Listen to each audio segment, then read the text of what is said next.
Welcome everyone and welcome to our tutorial on artificial intelligence. So in the previous sessions we just saw about pandas, we just learned about the basic Python syntax. So we learned how to use our CSV files in order to make some data that is nothing but we need to take some data as our input. So how could we take some data as our input using CSV files? So all those things we just learned about using our pandas library.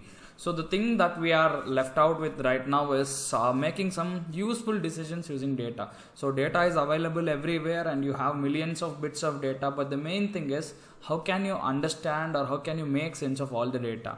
So you have the data, but to make sense, the major thing that you need is nothing but graphs. So Matplotlib is a super useful library, not only in case of your artificial intelligence, but if you're planning to do something with data analytics or data warehousing, data storage, as well as data manipulation programs. So the library that is Matplotlib will help you a lot, because data visualization is one of the most important tasks that any data scientist or an artificial intelligence analyst would do. So why do we need data visualizations, or why visualizations is such an important part of our data analytics is pretty simple. So whatever you see or whatever you perceive, so if it is in the form of a raw data, so you can't understand anything. So just for example, so we have this diabetes data set which has millions of, hundreds of lines of information that is being given. But all this information doesn't mean anything or doesn't be useful in any other way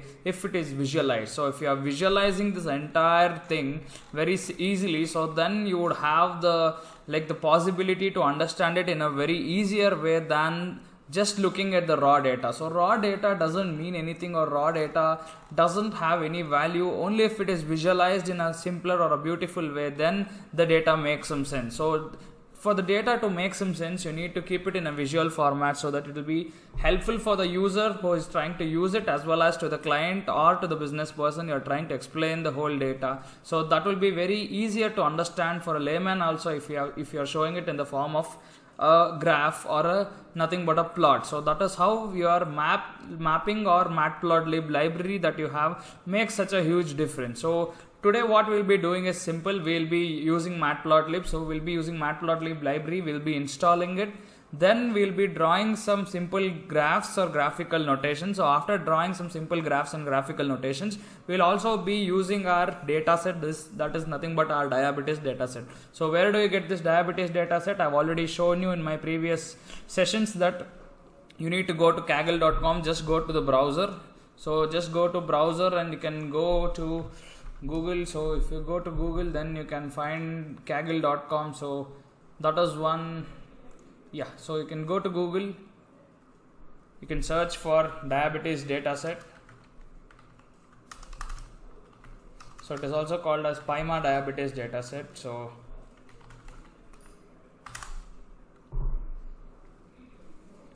if you can search for the dataset, the PyMA Indian diabetes dataset, this is the first one, so you can download it using Kaggle. So this is how you download it. So this was told in my previous tutorials on how to download the PyMA dataset. So this is the PyMA dataset. This is nothing but the record of people of India. So there are some records of people of India about the diabetic nature of and the various rows and columns. So this is the dataset. So we'll use this dataset. We'll try to draw graphs and we'll try to understand the whole thing in a more easier way. So that is what we'll be doing. So step 1, so installation of the library. So how do you install this Matplotlib library is very simple. So in the previous session, so we installed a library called as what? Pandas. So installation of pandas is very simple. So use pip install pandas. So the initialization of your Matplotlib is also very simple, so you can use the pip command as well. So how do you use the pip command to install? Nothing but go to CMD, type in CMD in your Windows, you'll get the CMD. So then what you need to do, it is pretty simple. You need to type in the command called as pip. So this pip install the library name. So Matplotlib. So Matplotlib is the library. So pip install Matplotlib. So I've already installed, so I don't have a problem here. So if you want to install, that is the command. So while installing 100%, please make sure that you're connected to internet. So if you're not connected to internet, obviously your libraries won't install, because all the libraries are there in the cloud services of their particular library, so they need to get downloaded from their server. So that is how it is installing in your remote computer. So that is one method you need to understand. So always internet connectivity should be there for installing any of the libraries. So this is how you install the Matplotlib library. So pip install matplotlib is the name of the command you'll use in CMD to install. So I've already taught you how to use all those pip installation commands and use the library functions to how to install the library. So this is done. So now what we'll do is we'll just write a simple Python code. So we'll just open our Python program and we'll just write some simple code to just understand what graphs are and how graphs are actually built on Matplotlib. Okay, starting with our like the program, it is very simple. So what we need to do is whenever we install any library or whenever we choose any library, what is the first thing that we'll do? The first thing that we'll do whenever we choose our library is pretty simple. Import that particular library. So how to import? It is very simple. Import Matplotlib. So that is how you do it. But the important part is our Matplotlib is such a big library, so we don't need to import the whole library. So what we'll do is we'll use the command called as from matplotlib. So from matplotlib is nothing but from the library called as matplotlib import. So we have something called as pyplot. So what is this pyplot? Is nothing but Python plotting. So what we can do is we don't need to import the whole Matplotlib library. So why don't we need to import the whole Matplotlib library? Because the Matplotlib library is a very huge library and it will have a lot of resources. So if you import your Matplotlib directly, I mean it is a ton of resources and it will slow down your processing. So what we'll try to do initially is pretty simple. So we'll try to nothing but use our small part of our library. So which is a small part of our library? The small part of our library is pyplot. So we'll use our pyplot instead of using the entire matplotlib. So it's nothing but from matplotlib. So from is the keyword. So matplotlib is the big library. Import pyplot. So that is how we are importing a smaller section of your library from your entire big library. So this is one command. So then what we can do is instead of typing pyplot, I can type it as plt or plot or whatever you want to. So this plt is telling that it is a alias name that is given to my pyplot. So this is very simple to understand. I'll just repeat it.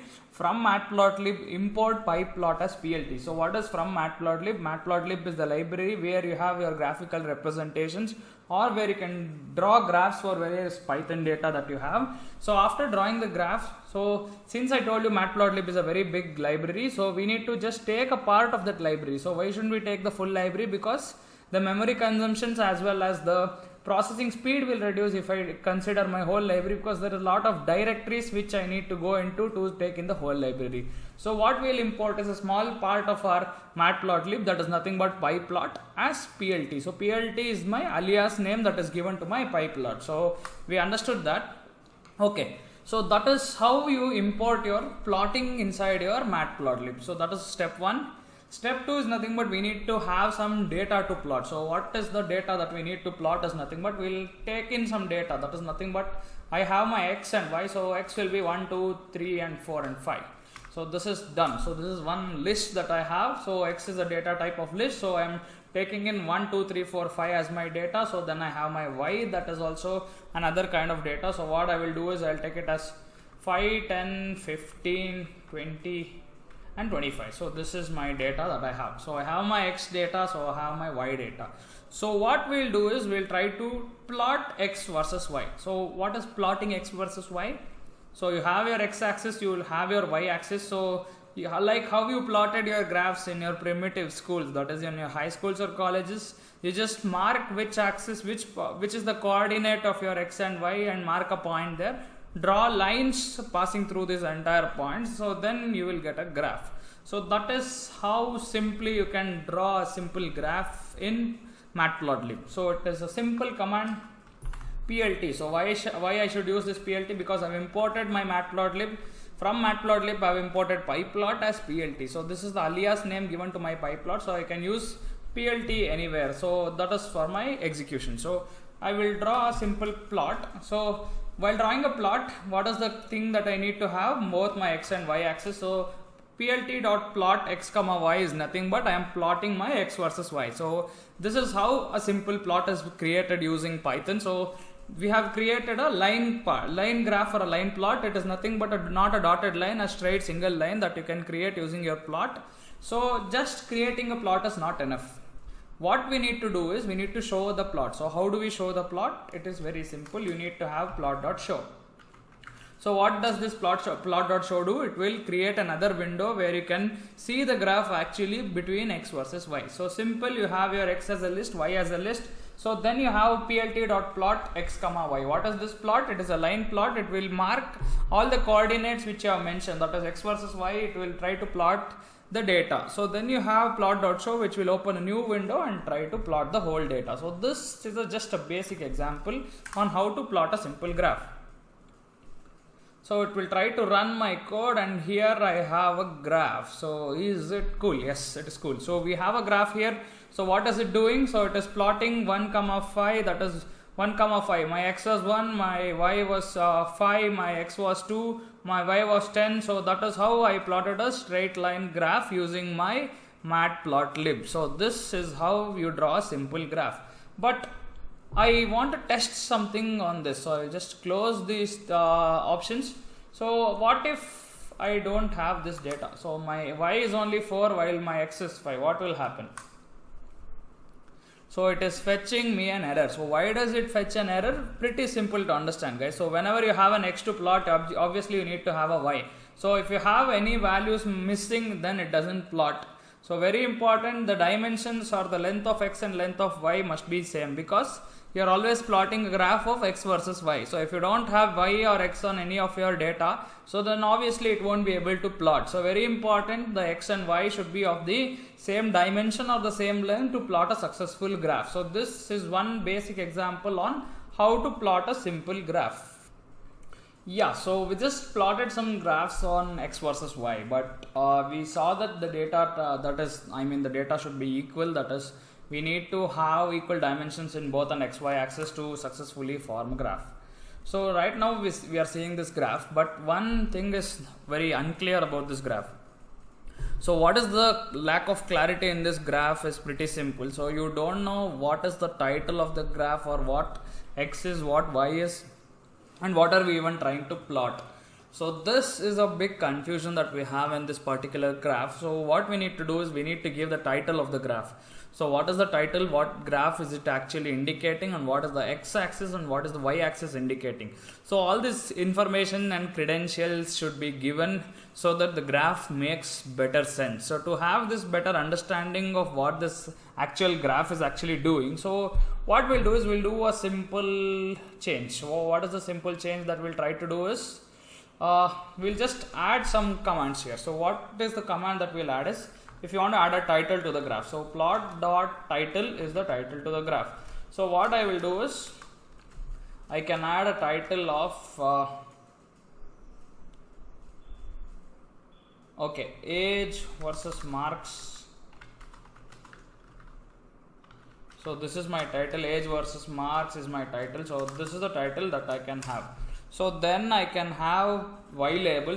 What is y label? So for my y axis, what is the label that I am using? So y axis, I can name it as simple. I can name it as age. So plot.x label, I can name it as marks. So whatever data that you are using, you can directly use them. So what is this x-axis and y-axis telling you is pretty simple. So whenever you have a title, that is telling you what is the title of the graph. So whenever you have your age and marks, that is telling you what is the y-axis label. So label is nothing but the name given to your y-axis. So what is the name for your y-axis, what is the name for your x-axis, and what is the title of the graph. So if I try to run this plot now, so it is nothing but my title is age versus marks. So my age is like this on the y-axis and my marks is on the x-axis. So this is how you can draw a simple plot using your Matplotlib. So this is one such plot that you can draw.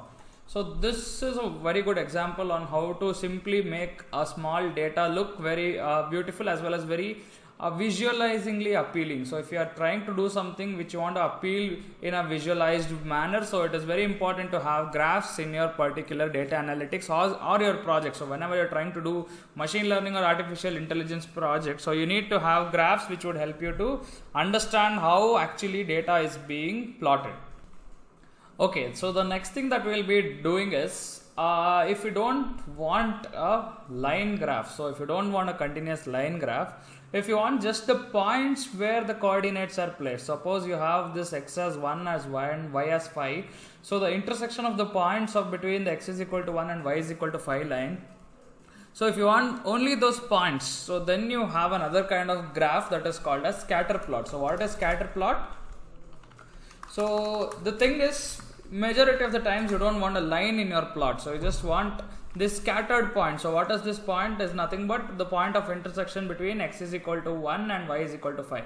So all these individual points of the coordinates, if you want it, so then it will be in the form of a scatter plot. So how to draw a scattered plot is pretty simple. Instead of plot dot plot, you need to change it to plot dot scatter. So if you are using this plot dot scatter instead of your plot dot plot, what happens is you are able to change the data from a line graph to a scattered plot. So what this scattered plot do is, if you have millions of data, for example, if I have hundreds of data with me, then my plot looks very bad, or it is like very clumsy. So what we need to do is, if we have scattered plot, then the plot will not look clumsy, because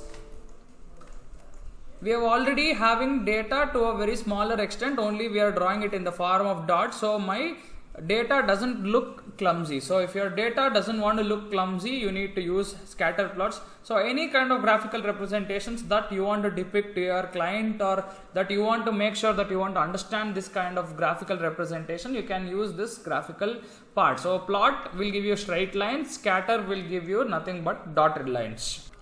Okay, the next point of concern is pretty simple. So if you want to change the color of the graph, so what would be the method to change the color? So by default, what is the color that we are getting right now when we do a scatter plot? So it is basically blue that we are getting whenever we do it by default.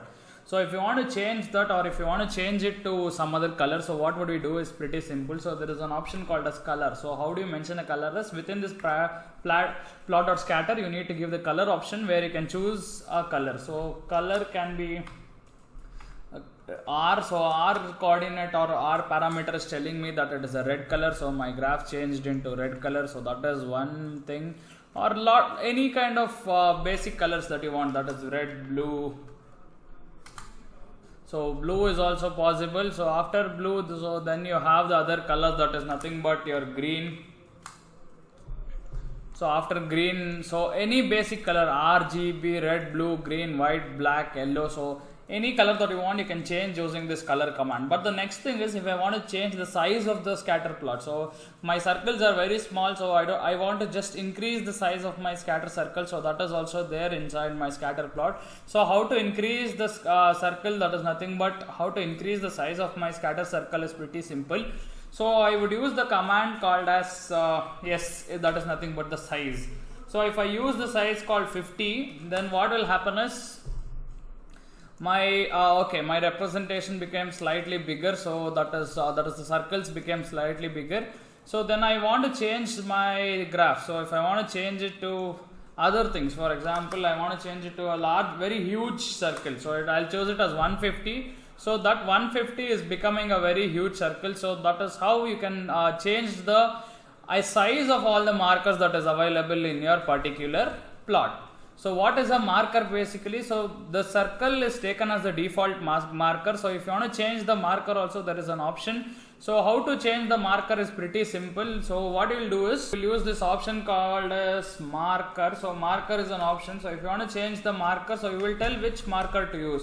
So suppose I will use this upward arrow marker. So this is the upward arrow marker that we will be using. So if I use this as my marker, so what will happen is, my circle will be changed into the marker, that is my triangular kind of object that will be appearing. So marker can be any special symbol. So basically you can use a circle, you can use a marker like upward arrow marker, so which will indicate like a triangle. So if you want to change it to something else, so you can also do that thing. You can use a star as a marker, so that will also affect the changes. So now we have a star as a marker, so that is how you can have. So you can change the marker, you can change the nothing but the size of the line, and you can also change the color. So in case of plot, the problem is, we'll see whether this option works or not.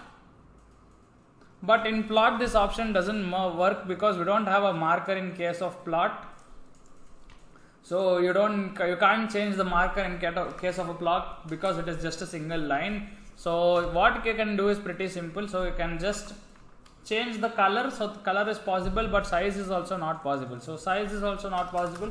You can just change the color of the graph to a different color. So yes, so this is possible in case of your line plots.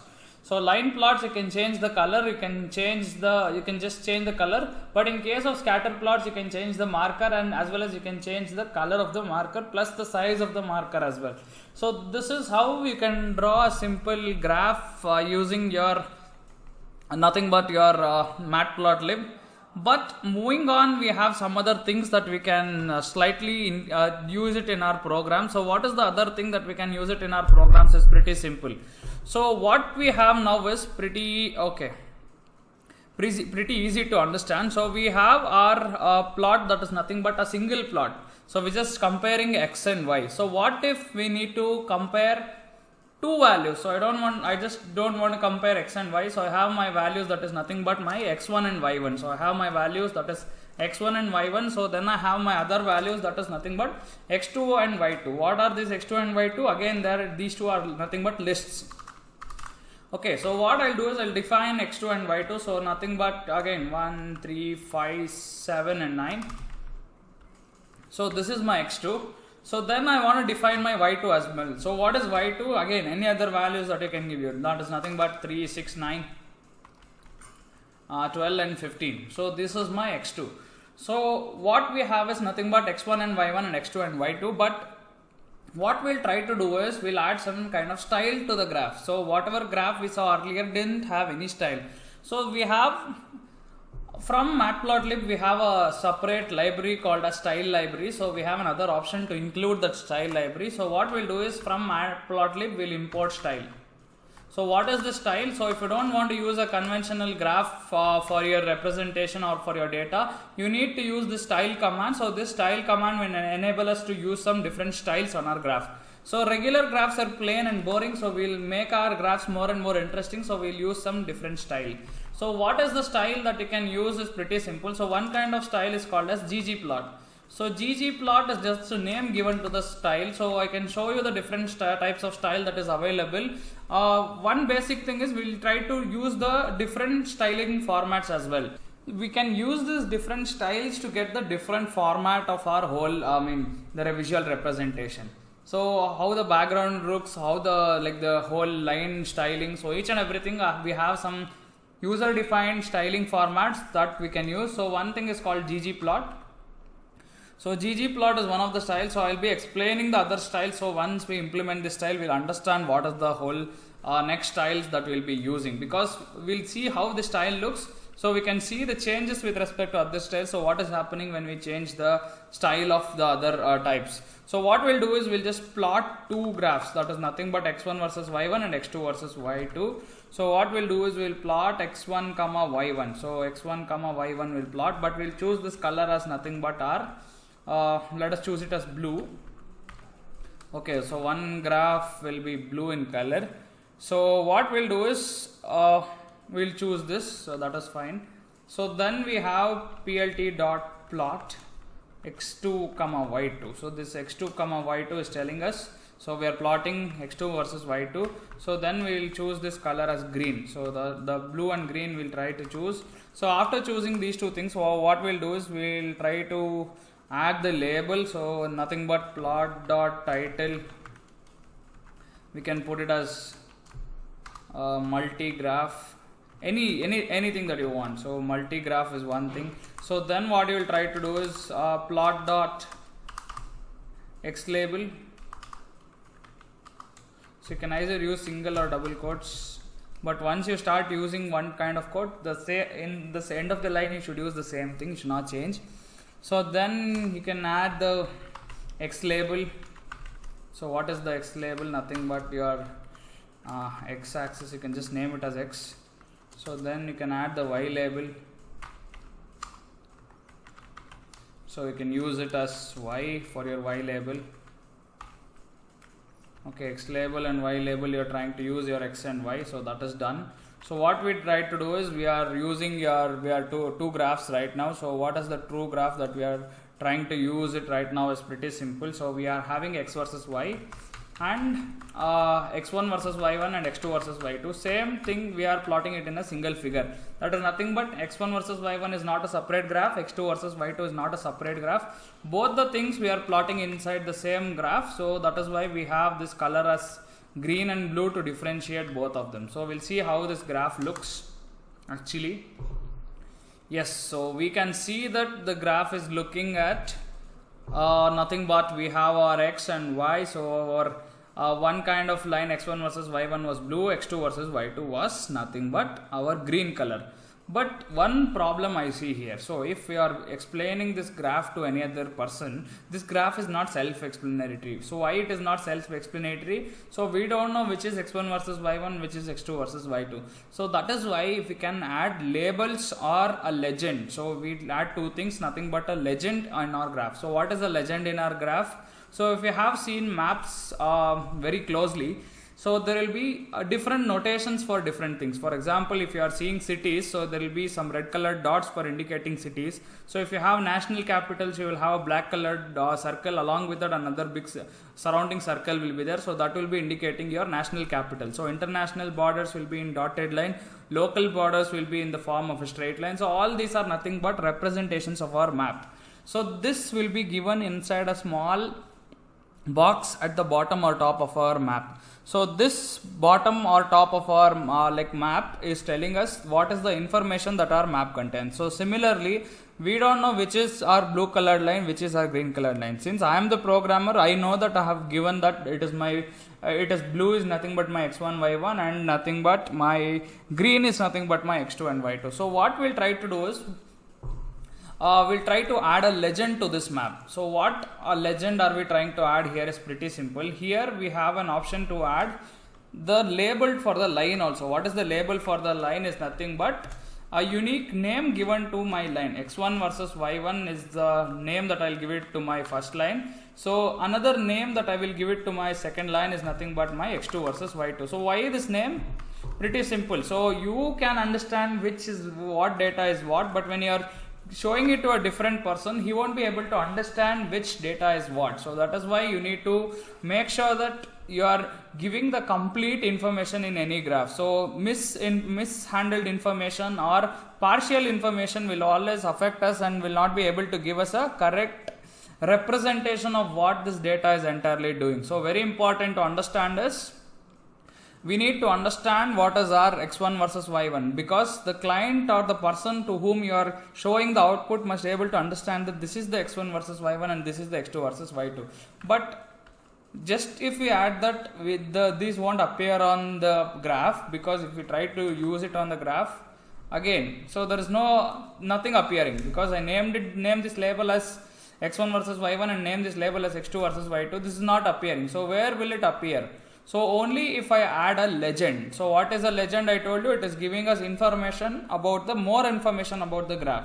So I'll use this plot.legend option. So when I use this plot.legend option, so I'll just see in the graph. So here it is giving me, yes, x1 versus y1 was the label that was given to my blue line. x2 versus y2 was the label that was given to my green line. So very important to understand why we need these kind of legends in our whole graph. So first option is, if you don't use a legend, the person who is viewing it may not understand which is this first line, which is the second line, what is the relationship between your first line and second line. So then if you just label it, so that is not of any use. So we need to add this legend which will tell us what is this line 1 and what is this line 2. What is this plot of x1 versus y1 indicating, what is this plot of x2 versus y2 indicating. So this is how you can make use of multiple graphs in a single window, then after making use of multiple graphs, not to confuse your client or not to confuse the person who is seeing the graph, you can add these labels to make a better like a utilization or a better data usage of these kind of graphs. So legend is very important when you are trying to use graphs, because they'll tell which graph is representing what. Okay, so then one thing we try to understood. Okay, this is one thing we try to understand, but the problem is we have used this particular kind of graph, but still the graph is plain, because I want to have something like my graph sheet. So whenever you have used your graph sheets in your younger classes, so you would have seen the like the crossed lines, that is nothing but lines from your x-axis and lines from your y-axis. It is nothing but your intersection lines that are there in the graph. So if you want to have those intersection lines on the graph, so we call them as grid. So you can use this grid option, nothing but your plot.grid option. So if I use this plot.grid option, so then I need to use this thing called true. So what is true telling me? Yes, you need a grid in this particular option. So that is why you need to use this option called as true. So then color you can give it as, okay, if you want to have a red colored one, so you can use R as red colored one. So then what will happen is, if I try to run this code, so you can see this red colored graphs are nothing but my grid lines drawn. So what is this grid line? So it is nothing but my line that is drawn between my x and y coordinates in order to make the better understanding of my intersection. So where is my intersection actually happening? So just like a similar graph that you would have drawn, so there is grid line so that you can see how the intersections are actually happening. So the grid is very beautiful option to see how this thing is actually happening. So you can see what is the color that is being used. So you can use red, you can use blue, you can use the basic colors. Yellow, if you want to use, you can use yellow.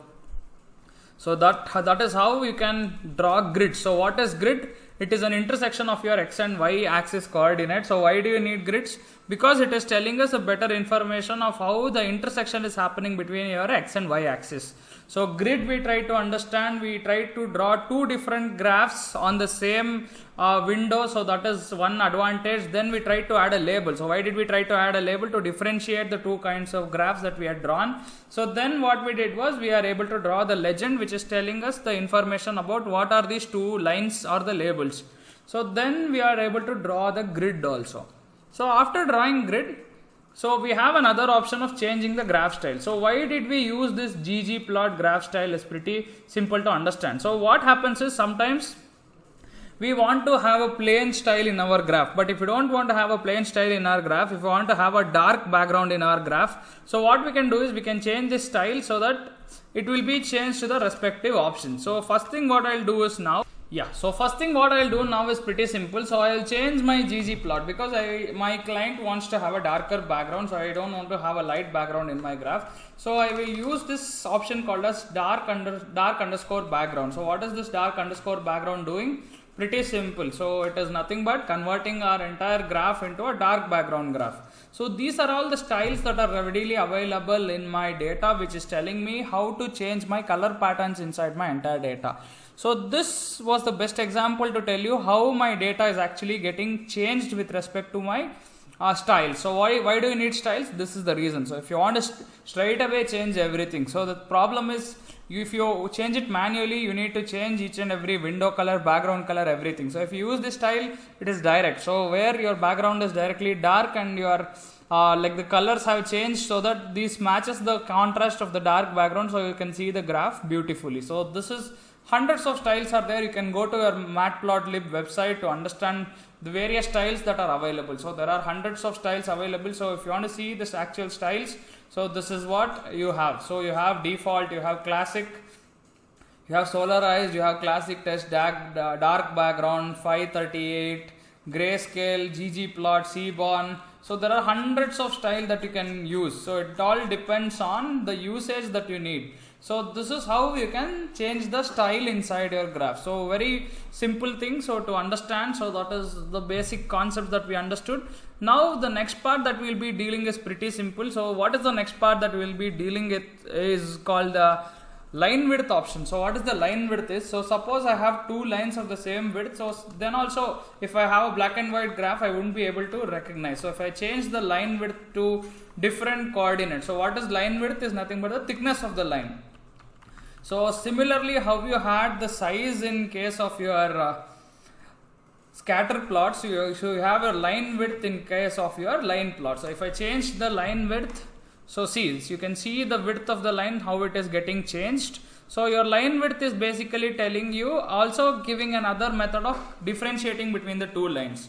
So line width is nothing but the width of the line that you are using. So you can use your integer values to tell what is the actual line width that you are trying to initialize in your entire data. So this is how you can initialize and understand what is the line width of the data. So with this we can understand that we can change the line width, we can give labels, we can change the colors in case of plots. In case of scatter plots, we can change the markers, as well as we can also change the size and color of the particular markers. So with this we have our first part of our Matplotlib ending. So then we have our next part, which comes with bar plots as well as your histograms and pie charts. So with this we end our first part. So what you need to do is try with different types of data. So you please do try with different types of data and understand how this entire plotting is actually happening. So before completing my first part, so I would like to take a simple example and try to plot this as well. So what I will do is pretty simple. So okay, I will take a real life data set first. So what is this real life data set that I will be taking is called as diabetes data set. So I will take this diabetes data set first. So since we already know pandas, so we'll do a simple like a task now. What is the simple task or challenge is? We'll read data from our data set, and what we'll do is we'll plot it in the form of graph. So this will be interesting. So what I will do is pretty simple. Okay, so I'll remove all these things right now. So we'll try to plot this using simple things. So what we'll do is we'll import our pandas as PD. So why are we importing pandas? Because we are using this. Okay, we are using this data that is nothing but my CSV file. So if I want to access anything from my CSV file, I need to use pandas. So I will name this as data. So data is nothing but pd.read_csv. So this is the command to read anything from my CSV file. So what I will do is I'll read from my which file, that is diabetes dataset. So if two things are there, if your diabetes dataset is present in the same location as your program, so then you don't need to mention this whole like the directory of where it is present. But if it is not present, then you need to mention the whole directory that I've already taught you. Since it is in my same directory, I won't write my entire thing. So this is how I can read my diabetes.csv. So after reading this diabetes.csv, so we have this entire diabetes.csv stored in a data called as nothing but our data, that is you have your data, that is a data type, that is nothing but your data frame inside your pandas. But I want to access individual columns. So what are all the columns that are there inside my whole, that is nothing but my diabetes.csv file? We have our pregnancies, we have our glucose, we have our blood pressure, skin thickness, insulin, BMI, diabetes, age and outcome. So what we'll do is pretty simple thing. So what we'll do is we'll try to read some of these columns and we'll try to see the graphs between them. So that is very important. So what we'll do is we'll see glucose versus outcome graph. So what is this? Glucose versus outcome graph. So how do you access the columns inside the CSV file? It is pretty simple. So what I will do is I'll assign my x is equal to data of what? Glucose. So glucose is my data, that is nothing but my column. So that I will store it in data of glucose. So what is my data of glucose having? Pretty simple. It is having all the glucose levels. So then I have my outcome. So what is this outcome?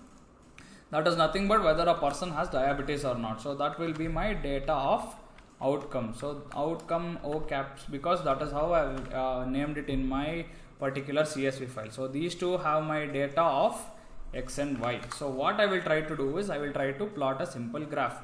So I don't use style also, you can exclude this, or you can, even if you keep it, no issues also. So what I'll do is I'll draw a simple plot of x versus y. So what is plot of x comma y? So x is nothing but my data of glucose versus y is nothing but my data of outcome. So if I plot my x versus y, what you are trying to see is nothing but how my glucose variations are varying with respect to my outcome. Okay, so then what I will do is I will do this plot dot show, so which is telling me to show the plot. So now what we did was we are able to read this CSV file. So after reading the CSV file, in the X data we are storing nothing but data of glucose, which is the data column of this entire 700 data. Okay, so then what we are trying to do is y is nothing but the data of outcome. So this is having all the data of my outcomes. So 0 is telling the person is not diabetic, 1 is telling the person is diabetic. So this is what we are trying to plot. So we'll try to plot it and we'll see how actually values are appearing. Since it is okay, it is not PLT, it is nothing but I made a simple mistake, it is PLT dot plot. Okay, so then this is nothing but PLT dot show. So two mistakes I have made. Yes, so now I think it will appear. Yes, so now we can see the data that is being so clumsy here, so you can't understand anything. It is just lines that are being drawn to a greater extent. So what do you think is the solution right now if we have such clumsy data?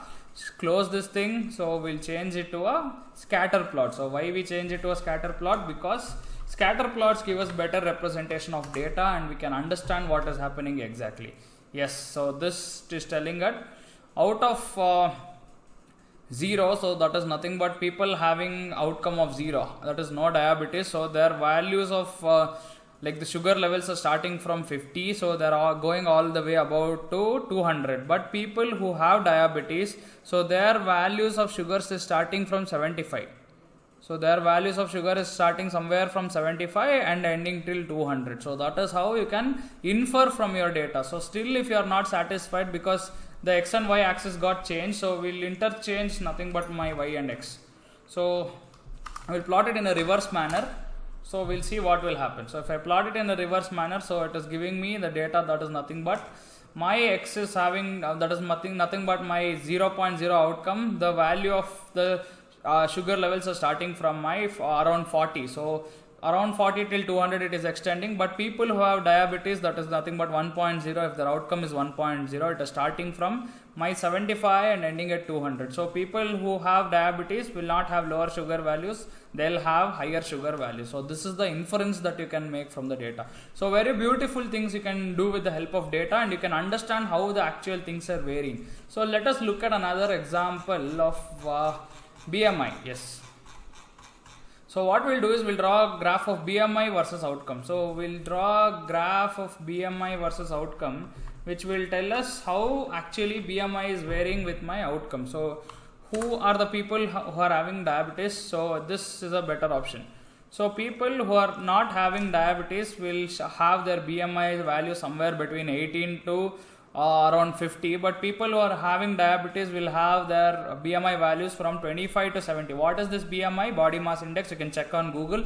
So if you have a BMI of less than 25, then you are fit person, you are not obese. So if you are having BMI greater than 25, then you are obese and you have greater chances of diabetes. So with this example, you could see how the data is actually varying. So these two simple graphs are able to tell us how actually it is varying. So this thing is the basic thing that you can do. Not only with respect to raw data, you can open your CSV files and you can see how the data is actually varying between your x and y, and how can you draw conclusions between your x and y, and how you can see a better utilization of data. Again, you can use those tiles, you can add those x titles and y titles.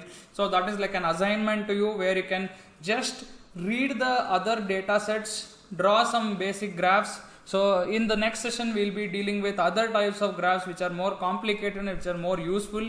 So with this, we end this session on the first part of Matplotlib with the help of some graphs. So thank you guys.